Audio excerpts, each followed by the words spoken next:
My parents have owned restaurants since I was a little kid. I started as a little dishwasher, then buster, food runner, and then from there, kind of went more corporate. Where I worked in Baja Fresh. I worked at Barney's Beanery as a bartender. Then I went to general manager, director of ops. So I worked the entire range of the restaurant group. And as much as I wanted to get out of it, it is a lifestyle. It's some people can handle it, some kind of get lost in the sauce. I was able to fall in love with it and be more of as an operator, and want to be able to I enjoy the creating and hospitality and just kind of being around people with food and drink. And it's kind of a camaraderie. Everyone's in the depths and in the trenches, and then once they're out of it, they all kind of go out and celebrate it. It's a special kind of lifestyle that you either can handle or you can't, and this is just what I grew up doing.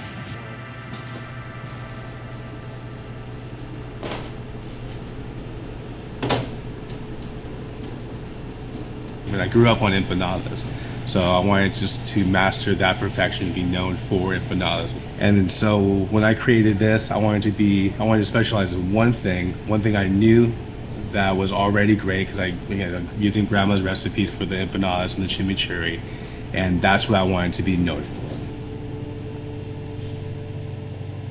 Originally, it started doing pop-ups in front of all the local breweries here in town.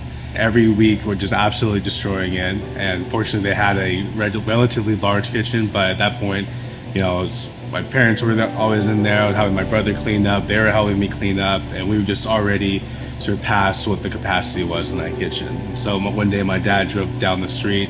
This was owner literally put up for lease sign, flipped a U-turn, came in, and signed the lease the next week. And fortunately, we caught some traction pretty quick. About a year later, opened up the storefront in October 2021, and now we're here 3.5 years later, and happened way faster, way more intense than I ever thought was going to happen. Are you going to want this sausage too?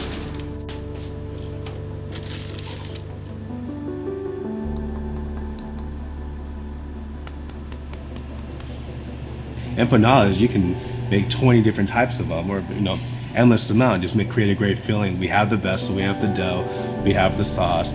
Now just expand on that.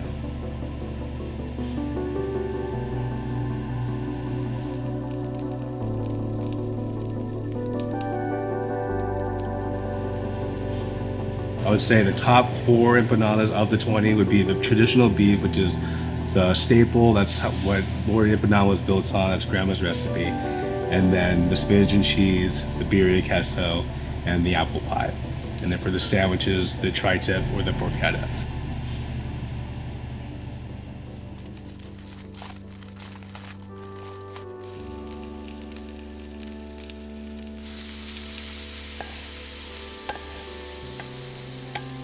I got a lot of tip from that for being not so traditional. Our beef empanada is true to Argentine roots: ground beef, diced potato, diced hard-boiled egg, a little bit of olive and raisin, and our chimichurri.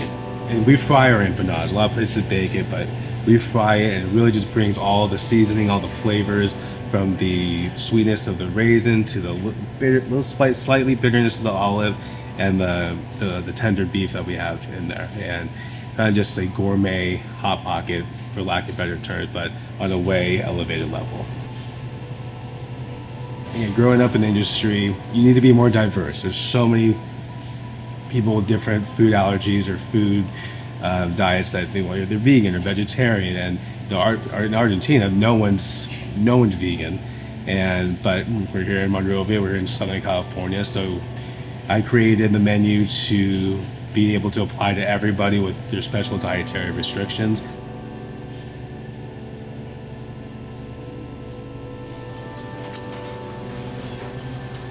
As a small business, doing empanadas and sandwiches, it's tough to keep that balance, because again, if you're in this industry as an owner, you're not expecting to make a lot, but at least you want to be able to make enough to survive. And we do this because we love to be in this industry. We love to cook. We love to be hospitable.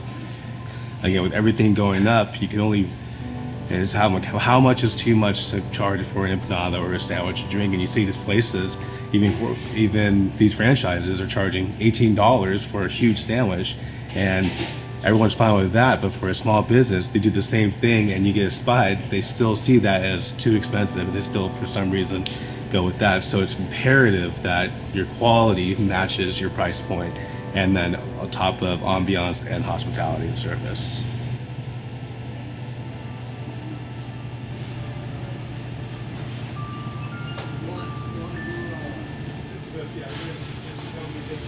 There's always going to be naysayers, regardless if they like it or not. I mean, there's other empanada spots, and they show their loyalty to them by saying, "Oh, this was okay, but this place is better."